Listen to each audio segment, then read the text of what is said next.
एक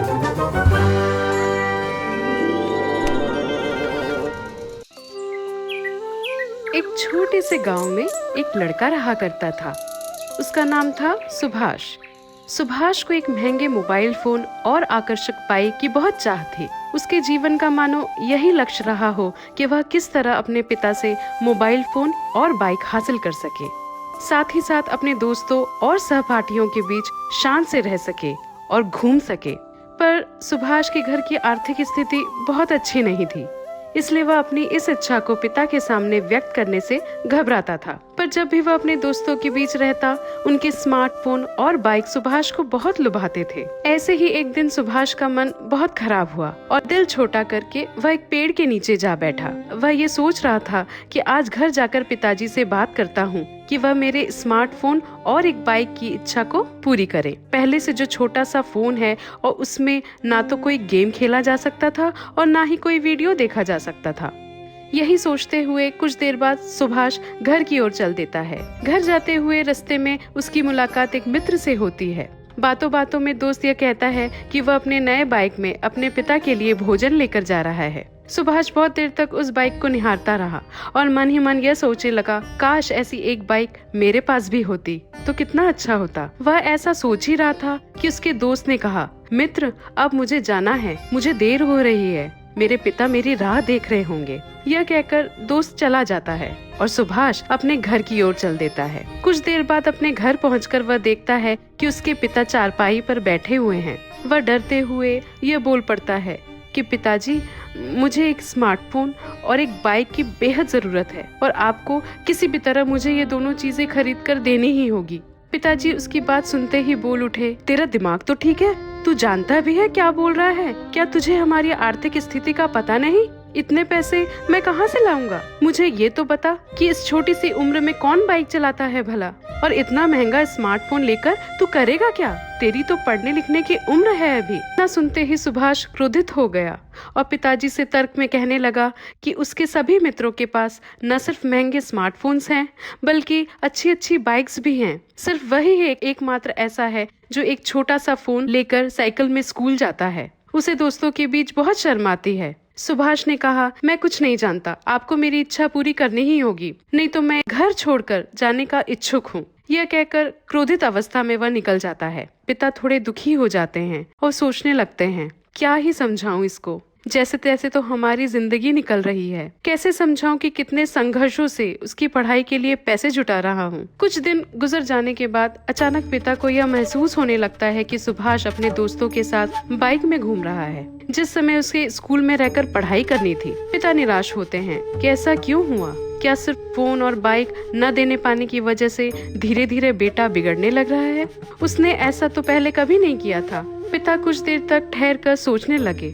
अब पिता को पता चल चुका था कि यही वो समय है जब उनको सुभाष से बात करनी चाहिए। कहीं ऐसा तो नहीं कि बहुत देरी हो जाए। देर रात सुभाष और उसके पिता आपस में बात करते हैं। तब पिता कहते हैं, आज मैं तुम्हें ये बताना चाहूंगा कि हर चीज का एक सही समय होता है। तुम्हें समय से पहले अगर कोई चीज मिल जाती है तो उसका कोई मोल नहीं रहता और ना ही तुम उसका कोई मोल कभी समझ पाओगे। आज अगर यही मोबाइल और बाइक तुम्हें अपने कमाए हुए पैसों से खरीदनी पड़ती, तब शायद तुम इसकी अहमियत समझ पाते।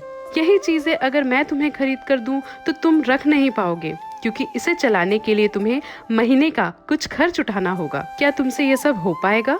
सुभाष ने झट से कहा, जी पिताजी, मेरे लिए संभव है, आप बस एक बार मुझे खरीद कर दे दीजिए। ठीक है, मैं 1 महीने के भीतर तुम्हें स्मार्टफोन और बाइक लेकर दूंगा, परंतु तुम्हें मुझे वादा करना होगा कि दोनों चीजों के पीछे का खर्च तुम उठाओगे, जिसके बारे में ना तो तुम मुझसे कभी बात करोगे और ना ही कोई खर्चा मांगोगे। अगर तुम सहमत हो इस बात से तो मैं भी तुम्हें खरीद के देने के लिए तैयार हूँ। यह सुनकर सुभाष मानो खुशी से झूम उठा और कहने लगा, जरूर पिताजी, आप मुझे खरीद कर तो दे, बाकी का खर्च मैं देख लूंगा।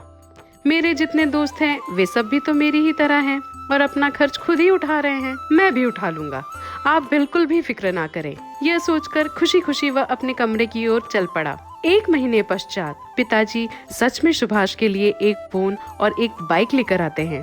यह देखकर सुभाष की खुशी का ठिकाना न रहा, मानो उसे जीवन में यह सब मिल गया हो जिसकी उसे इच्छा थी। अपनी खुशी का इजहार करते हुए उसने पिता को धन्यवाद किया और पिता ने सुभाष को यह याद दिलाते हुए एक बार फिर से कहा कि याद रहे, इसका खर्चा तुम्हें उठाना है। सुभाष ने हामी भरते हुए पिता से चिंता न करने की बात कही और वहाँ से चला गया अपने दोस्तों से मिलने।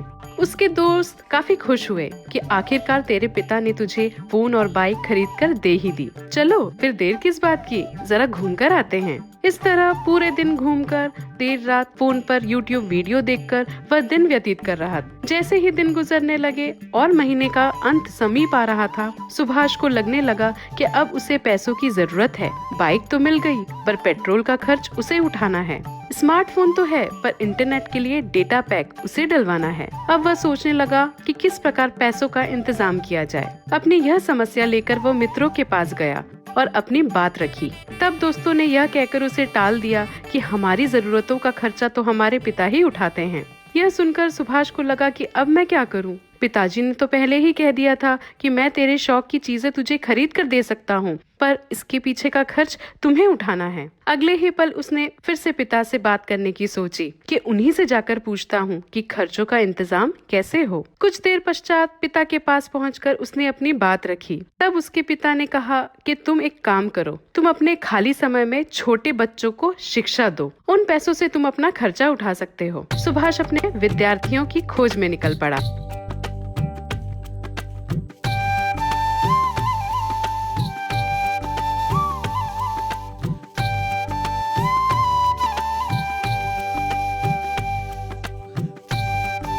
शिक्षा देते देते कब 6 माह गुजर गए पता ही नहीं चला।